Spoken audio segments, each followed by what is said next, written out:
नमस्कार मित्रांनो, आपला आपल्या आवडत्या ISJN अकॅडमीच्या प्लॅटफॉर्मवर स्वागत आहे. तर मित्रांनो, आज आपण डेली स्मार्ट स्टडी प्लॅन पाहणार आहोत. तर हा व्हिडिओ तुम्ही शेवटपर्यंत पहा. नक्कीच तुम्हाला याचा फायदा होणार आहे. कारण मित्रांनो, या व्हिडिओमध्ये आपण पोलीस भरतीसाठी ठीक आहे, डेली स्टडी प्लॅन कसा असला पाहिजे याबद्दल डिस्कस करणार आहोत. बऱ्याच विद्यार्थ्यांचे मला मेसेजेस, कॉल आलेत, की सर नेमका अभ्यास कसा करायचा? हे सांगा. मग आता मी प्रत्येकाला सांगू शकत नाही ना, की अभ्यास कसा करावा. म्हणून मी प्रॉपर जो काही मी प्लॅन जेव्हा मी स्पर्धा परीक्षा तयार करतो वापरत होतो, त्या पद्धतीने तयारी करत होतो. तसा प्लॅन मी तुमच्या पुढे घेऊन आलोय मित्रांनो आणि हा प्लॅन पूर्ण एनालिसिस करून तुमच्यासाठी घेऊन येतोय.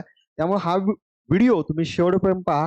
नक्कीच तुम्हाला या प्लॅनचा, डेली स्टडी प्लॅनचा फायदा होणार आहे आणि या पद्धतीने जर तुम्ही तयारी केली तर 100% 2024 म्हणजे पोलीस भरती 2024 ला तुमचं सिलेक्शन फिक्स असणार आहे. तर बघा मित्रांनो, नेमका स्टडी प्लॅन काय आहे, डेली स्टडी प्लॅन.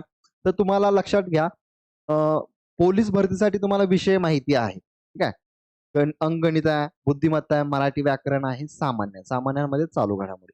या संपूर्ण विषयाची आपल्याला तयारी कशी करायची त्याबद्दल आणि त्याचबरोबर ग्राउंडची पण तुमची तयारी करायची आहे, तुम्हाला करायची आहे. त्याबद्दल सुद्धा बोलणार आहोत. तर मित्रांनो लक्षात घ्या, सकाळी 5 ते 6 ठीक आहे. सकाळी 5 ते 6 तुम्हाला काय करायचं आहे? बुद्धिमत्ता करायचा आहे. ठीक आहे. त्याच्या अगोदर तुम्ही लवकर उठायचं आहे. 4ला उठा. 4 ते 5 थोडंसं आवराआवरी करून, मेडिटेशन करून, थोडं नॉर्मल करून तुम्ही 5 ते 6 बुद्धिमत्ता हा टॉपिक घेऊन बसायचा आहे. तर बुद्धिमत्ता घेतल्यानंतर ठीक आहे. बुद्धिमत्ताच नेमकं का घ्यायचं त्याचं कारण आणि रिझन सांगतो मित्रांनो. सकाळी आपल्याला हातात डायरेक्ट पुस्तक घेतलं की झोप येते. तर झोप येऊ नये त्यासाठी आपण बुद्धिमत्ता घ्यायचा. ठीक आहे. तुम्ही जीके सुद्धा घेऊ शकता. जेव्हा तुम्हाला तुमचं प्रॅक्टिस चांगलं होईल, तेव्हा तुम्ही जीके इथं टाकू शकता. पण शक्यतो बुद्धिमत्ताच ठेवा. ठीक आहे. त्याचबरोबर मित्रांनो, पुढे ग्राउंड आणि जीके ठीक आहे. ग्राउंड आणि जीके. तर किंवा बघा तुम्हाला काही काही जण काय करतात, ग्राउंड करतात. ठीक आहे. ग्राउंडची तयारी करतात सकाळी 6 ते 8. पण काही जण सकाळी जात नाहीत रनिंग वगैरे करायला. तर त्यांनी जीके हा टॉपिक घेतला तरी चालेल. म्हणजे जीके हा घटक घेतला तरी चालेल. 6 ते 8 या दरम्यान. ठीक आहे. पुढे मित्रांनो लक्षात घ्या, पुढे 8 ते 10 ठीक आहे. 8 ते 10 या वेळामध्ये मराठी व्याकरण तुम्हाला घ्यायचं आहे. आता काही जणांचा प्रश्न असेल 6 ते 8 जर आम्ही जीके घेतलं तर ग्राउंड कधी करायचं? तर ग्राउंड काही जण संध्याकाळी करत असतात. ठीक आहे. आणि जे संध्याकाळी समजा ग्राउंड करणार नाही त्यांनी जीके त्या टायमिंगला करायचं. म्हणजे 4 ते 6 दरम्यान. हे लक्षात ठेवा. पुढे आपण बघूयात. 8 ते 10 मराठी व्याकरण करायचं आहे. ठीक आहे. आणि लक्षात घ्या, हे करत असताना प्रॉपर मनन चिंतन सुद्धा करायचं आहे. ऍक्च्युली तुम्हाला मी टायमिंग दिलेला आहे 8 ते 10 म्हणजे 2 तास दिलेला आहे. 2 तास सलग वाचत बसायचं आहे का? तर अजिबात नाही. तर तो काय करायचंय तुम्हाला लक्षात घ्या. मित्रांनो 50 मिनिटे तुम्हाला मिनिटे वाचन जर केलं, ठीक आहे. 50 मिनिटं वाचन केलं तर 10 मिनिटे तुम्हाला रिव्हिजन करायचं आहे. 10 मिनिटे रिव्हिजन करायचं आहे. या पद्धतीनं तुमच्या तयारीचे म्हणजे स्लॉट ठेवायचा आहे. या पद्धतीनं तयारी करायची आहे. 8 ते 10 दिलंय म्हणून 8 ते 10 सलग वाचत बसायचं नाही. डोक्यात पण घुसणं गरजेचं आहे. उगीच वाचून त्याचा काही उपयोग होणार नाही. ठीक आहे. जे वाचतोय ते डोक्यामध्ये पण घुसणं गरजेचं आहे. ओके. मग मराठी व्याकरण तुम्ही 8 ते 10 गेलं. ठीक आहे. मग त्याच्यानंतर पुढे जाऊयात आपण. पुढे बघा मित्रांनो 10 ते 12. 10 ते 12 म्हणजे हे 2 तास आहेत ना 10 ते 12. काय करायचं तुम्हाला प्रश्नपत्रिका सोडवायची आहे. मग प्रश्नपत्रिका तुम्ही म्हणाल की सर 1.5 तासाचा पेपर असतो. पोलीस भरतीचा 1.5 तासाचा पेपर असतो. 100 मार्काचा. 100 प्रश्न असतात. मग तुम्ही 1.5 तास प्रॉपर टाईम लावून सोडवा. त्याच्यानंतर मित्रांनो त्याच्यामध्ये किती गुण आले बरोबर, किती प्रश्न चुकले ते बघा. त्याच्यानंतर प्रॉपर एनालिसिस करा. 12 ते 1 हा टाईम जो आहे, तो प्रॉपर एनालिसिसला वेळ द्यायचा. म्हणजे मित्रांनो काय करायचं, समजा प्रश्नपत्रिकेमधील तुमचे गणिताचे काही चुकले असतील, काही बुद्धिमत्तेचे चुकले असतील, काही मराठी व्याकरण चुकले असतील, काही सामान्यांचे चुकले असतील. तर ते बघा, ते काढा, की बाबा माझ्या मराठी व्याकरणचे किती प्रश्न चुकलेले आहेत? 25. लक्षात ठेवा, नेहमी पेपरमध्ये असा स्लॉट असतो, की 25 प्रश्न गणित, 25 प्रश्न बुद्धिमत्ता, 25 प्रश्न मराठी व्याकरण, 25 प्रश्न जीके. काही जिल्ह्यामध्ये वर-खाली, इकडे-तिकडे प्रश्न होतात, पण साधारण या पद्धतीचाच पॅटर्न राहतो. मग तुम्ही तसं काढा, की जीके मध्ये आपले किती क्वेश्चन चुकलेले आहेत. त्याचबरोबर मराठी व्याकरणमध्ये किती चुकलेले आहेत. जे चुकलेले आहेत त्यातील एखादा टॉपिक घ्या किंवा तो प्रश्न चुकलेला आहे ना, तो डायरेक्ट तुम्ही पुस्तकामध्ये जाऊन बघा, की पुस्तकामध्ये याचं उत्तर कसं काढायचं होतं, कसं होतं गणिताचं असेल किंवा मराठी व्याकरणचं असेल, जीकेचं असेल, ते बघा. ठीक आहे, रिलेट करा आणि थॉट्स प्रोसेस करून पुढे जावा. म्हणजे अॅनालिसिस, प्रॉपर अॅनालिसिस करा. ठीक आहे, 12 ते 1 दरम्यान. म्हणजे या प्रश्नपत्रिकेवर तुम्ही अॅनालिसिस केलेला आहे. या 2 म्हणजे किती तास बघा, हे 2 आणि 1 3 तासाचा तुम्हाला जबरदस्त फायदा होणार आहे मित्रांनो परीक्षेमध्ये. ठीक आहे. त्यामुळे ह्या 2 गोष्टी कंटिन्यू ठेवायच्या आहेत. त्याचबरोबर मित्रांनो 1 ते 2 तुमचं जेवणाचं टायमिंग असेल. काही जण जेवण करतील, विश्रांती घेतील. ठीक आहे. तर विश्रांती पण घेतली तर चालेल. 15-20 मिनिटं जरा झोप घेतली, पॉवर नॅप घेतला तरी चालेल. ठीक आहे. 1 ते 2 लक्षात ठेवा. जेवणाचं टायमिंग तुमचं राहील. आणि पुढे मित्रांनो 2 ते 4. आता तुम्ही म्हणाल सर 2 ते 4 तुम्ही गणितच का घेतलं? म्हणजे अंकगणितच का घेतलं?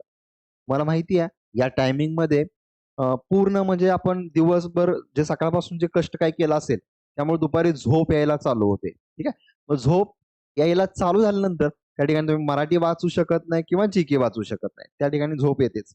गणित सोडवताना झोप येत नाही. अंकगणित सोडवताना झोप येत नाही. म्हणून 2 ते 4 अंकगणित हा विषय घ्यायचा. ठीक आहे. त्यानंतर मित्रांनो 4 ते 6 आता मला सांगितलं सकाळी जे ग्राउंड करणार नाही ते संध्याकाळी 4 ते 6 ग्राउंड करतील. आणि मित्रांनो सध्या तुम्ही ग्राउंड 2 तासच ठेवा. ठीक आहे. पेपरला बरेच दिवस आहेत. ठीक आहे. त्यामुळे आता तुम्ही ग्राउंडवर फोकस केला, ग्राउंडची तयारी केली, तर तुम्हाला परत प्रॉब्लेम येणार आहे. त्यासाठी काय करायचं, ग्राउंड 2 तासच ठेवा. बाकीचा संपूर्ण वेळ प्रश्नपत्रिका म्हणजे लेखी परीक्षेवर द्यायचा आहे मित्रांनो. 90 प्लस कसा स्कोर जाईल हे बघायचं आहे. कारण लक्षात घ्या तुम्हाला माहिती आहे फिजिकलला 50 गुण आहेत आणि लेखीला 100 गुण आहेत. ठीक आहे. वेटेज जास्त आहे. पण आपल्याला फिजिकलमध्ये पण क्वालिफाय होणं गरजेचं आहे. ठीक आहे. मार्क चांगले घेणं गरजेचं आहे. तर लक्षात घ्या ग्राउंड 2 तासच ठेवा. समजा आता सुटतीलच, फॉर्म भरून होईल. पण पेपरला तुम्हाला कमीत कमी मित्रांनो तुम्हाला सांगतो, की तुम्हाला कमीत कमी 5-6 महिने तरी गावतात. ठीक आहे. मग 5-6 महिने तुम्ही तयारी करा लेखीची. त्यानंतर ना जेव्हा डिक्लेअर होईल, आता 2-2 तास ठेवा, नंतर डिक्लेअर होईल, तेव्हा तुम्ही 4-4 तास ग्राउंड करा. ठीक आहे. तेव्हा तेव्हा मी तुम्हाला नवीन टाइम टेबल सांगेन 5-6 महिन्यानंतर. सध्या तुम्हाला जे टाइम सांगतोय या टाइम टेबल प्रमाणेच फॉलो करा. ठीक आहे. फॉलो करा. कारण तुम्हाला माहिती आहे मध्यंतरी आता काही दिवसानंतर इलेक्शन पण चालू होईल. इलेक्शनचा आचारसंहिता लागू होईल. 3-4 महिने तुमचे त्यातच जाणार आहेत. त्यामुळे आपल्याकडं 6 महिने आहेत कालावधी. एवढं डोक्यात धरून चाला. प्रॉपर तयारी करा. ठीक आहे. ओके. लक्षात ठेवा 4 ते 6 ग्राउंड. जे सकाळी करत नाहीत ते संध्याकाळी करतील. किंवा जे सकाळी ग्राउंड करतील त्यांनी जीके घ्यायचा. जीके म्हणजे काय मित्रांनो?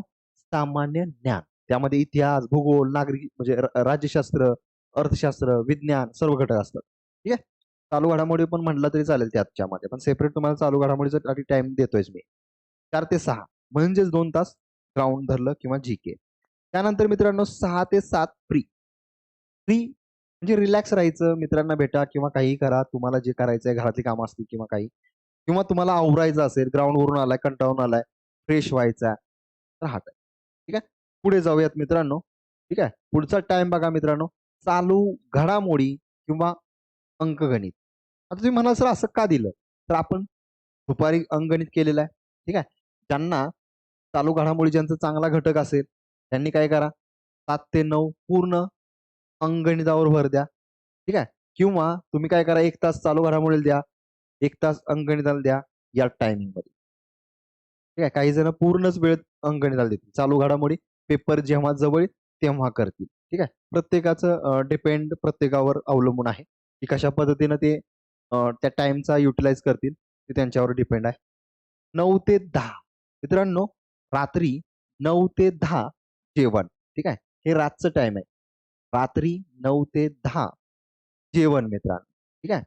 जेवण आणि त्यानंतर मित्रांनो 10 ते रात्री 10 ते 11 रिव्हिजन असणार आहे. तुम्ही प्रॉपर रिव्हिजन करायचे आहे. आता तुम्ही म्हणाल की रात्रीचा जो 10 ते 11 टाईम आहे, ही रिव्हिजन म्हणजे काय? जो काही तुम्ही दिवसभर अभ्यास केलेला आहे, त्याच्यावर मनन चिंतन करायचं, की बाबा मी आज काय वाचलं?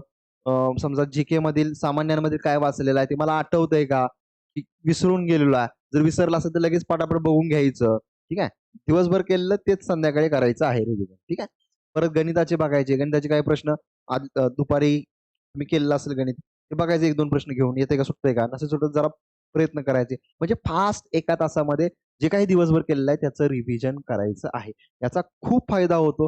याचा फायदा असा होतो मित्रांनो, जेव्हा तुम्ही झोपी जाता, तेव्हा तुम्हाला ऑटोमॅटिक तुमच्या थॉट प्रोसेस तुमची चालू राहते झोपेमध्ये सुद्धा. त्यामुळं सगळं रिसायकल होत असते सगळ्या गोष्टी. ठीक आहे. त्यामुळं या गोष्टी खूप महत्त्वाच्या आहेत. हा प्लॅन मित्रांनो मी माझ्या पद्धतीनं काढलेला दिलाय. म्हणजे मी एनालिसिस केलेलं आहे, की बाबा स्टडी प्लॅन नेमका कसा असावा. मी स्वतः यूज केलेला आहे. ठीक आहे, अशा पद्धतीनं. मग तो प्लॅन तुमच्यासाठी घेऊन आलोय. 100% जर तुम्ही असा स्टडी प्लॅन फॉलो केला, तर 100% तुमचं सिलेक्शन होणार आहे. आणि मित्रांनो, आपण एस-जे-एन अकॅडमीच्या ॲपवर मोफत टेस्ट घेत असतो. ठीक आहे. तर तुम्ही त्या टेस्ट देऊ शकता. तुम्हाला जर बॅचेस जॉइन करायचे असतील आपले, तर बॅचेस जॉइन करू शकता एस-जे-एन अकॅडमीच्या ॲपवर. लिंक डिस्क्रिप्शन बॉक्समध्ये दिलेला आहे. ठीक आहे. ॲपवर जाऊन तुम्ही बॅच जॉइन करू शकता. बॅच जॉइन करण्यापूर्वी डेमो लेक्चर बघू शकता. ठीक आहे. भरपूर काही ॲक्टिव्हिटी आपल्या एस-जे-एन अकॅडमीच्या ॲपवर होत असतात. तुम्ही नक्की एस-जे-एन अकॅडमीचा ॲप डाउनलोड करा. आणि मित्रांनो, जो आपला स्टडी प्लॅन तुम्हाला आवडला असेल, नक्की कमेंटमध्ये सांगा, की सर स्टडी प्लॅन एक नंबर आहे. किंवा काही तुमचे डाउट्स असतील ते पण सांगा. बरेच जण जॉब करणारे सुद्धा असतील. जॉब करणाऱ्यांना जर हा प्लॅन फॉलो नसतील करता येत, तुमच्या पद्धतीने ॲडजस्ट करा. नाहीतर तुमच्यासाठी आपण सेपरेट व्हिडिओ घेऊन येऊयात. तशी तुम्ही कमेंट करून सांगा मित्रांनो. ठीक आहे. प्रॉपर तयारी करा, मनन-चिंतन करा. डेली मित्रांनो दररोज तुम्ही अभ्यास करताना सकाळी मेडिटेशन करा. कमीत कमी 15 मिनिटं तुम्ही मेडिटेशन करा. ध्यानधारणा खूप महत्त्वाची आहे. ठीक आहे. ध्यानधारणाची क्रिया म्हणजे श्वासावर लक्ष देणे. श्वास आत कसा येतोय, बाहेर कसा येतोय, या क्रियेकडे लक्ष द्या. या पद्धतीनं जर तुम्ही मेडिटेशन केलं, तुम्ही वाचाल, की तुमच्या डोक्यामध्ये घुसेल. ठीक आहे. आणि खूप फायदा होईल. पॉझिटिव्ह राहा मित्रांनो. ठीक आहे. तुम्हाला सबकॉन्शियस आणि कॉन्शियस माइंड माहिती असेल. ठीक आहे. ती कन्सेप्ट. तर तुम्ही जर पॉझिटिव्ह विचार केला, तर 100% तुम्हाला सिलेक्शन मिळणार आहे. त्यामुळं पॉझिटिव्ह राहा. ठीक आहे. डोक्यामध्ये एकच ठेवा, की मी यंदा वर्दी मिळवणार आहे आणि हा टाइम टेबल मी फॉलो करणार आहे आणि वर्दी मिळवणार आहे. संध्याकाळी झोपी जाताना मित्रांनो डायरी मेंटेन करा. जे काही दिवसभर केलेलं आहे, ते डायरीमध्ये नोट डाउन करा. ठीक आहे. ही सवय, ही हॅबिट खूप महत्त्वाची असते मित्रांनो, तुम्हाला यश मिळवून देण्यासाठी. ठीक आहे. कोणीही मित्रांनो, आपण बघतो की बाबा हा यशस्वी झालेला आहे, याचं सिलेक्शन झालेलं आहे. तर त्याला सहजासहजी यश मिळालेलं नसतं मित्रांनो. त्यांनी या सर्व गोष्टी फॉलो केलेल्या असतात. ठीक आहे. या गोष्टी त्याच्या हातून गेलेल्या असतात. त्यामुळे त्याला यश मिळालेलं असतं मित्रांनो. त्यामुळे तुम्हाला जर यश मिळवायचं असेल, तर जेवढं काही सांगितलंय तेवढं प्रॉपर करा. 100% तुमचं सिलेक्शन होईल. आणि मित्रांनो कमेंटमध्ये नक्की सांगा, की तुम्हाला अजून कशा-कशा पद्धतीचे व्हिडिओ पाहायला आवडतील. किंवा आपला कॉन्टॅक्ट नंबर आहे 8626095583. या नंबरवर तुम्ही मेसेज करा, की तुम्हाला कोणकोणते व्हिडिओ पाहिजेत. ठीक आहे. तर ते पण व्हिडिओ दिले जातील. आपल्या एस-जे-एन अकॅडमीच्या YouTube चॅनलवर तुम्हाला मोफत व्हिडिओ आहेत. ठीक आहे. ते तुम्ही जाऊन बघू शकता प्लेलिस्टमध्ये जाऊन. त्याचा पण तुम्हाला 100% फायदा होईल. आणि आपण एक नवीन सीरीज सुरू करायचा विचार करतोय. ठीक आहे. तर ती सीरीजचा नक्कीच तुम्हाला फायदा होणार आहे. जे काही पी-वाय-क्यू आहेत. ठीक आहे. ते पी-वाय-क्यूवर आपण नवीन सीरीज चालू करतोय. तर त्याबद्दल सुद्धा तुम्हाला त्या सीरीजचा फायदा होणार आहे. कारण आपण काय करणार आहे, की समजा गणित, ठीक आहे. गणिताचंच उदाहरण घेऊयात. गणितमध्ये अंकगणितमध्ये समजा शेकडेवारी हा टॉपिक आहे. तर शेकडेवारीमध्ये जेवढे काही प्रश्न आलेले आहेत, पी-वाय-क्यू आहेत, 2023 ला आलेले, त्या प्रश्नांना घेऊन आपण त्याच्यावर लेक्चर घेणार आहोत. त्याचा पण तुम्हाला खूप फायदा होणार आहे. तुमचे पण काही सजेशन असतील नक्की सांगा या नंबरवर. ओके. चालेल मित्रांनो. व्हिडिओ कसा वाटला कमेंटमध्ये सांगा आणि व्हिडिओला लाईक करून जास्तीत जास्त शेअर करायला विसरू नका. धन्यवाद.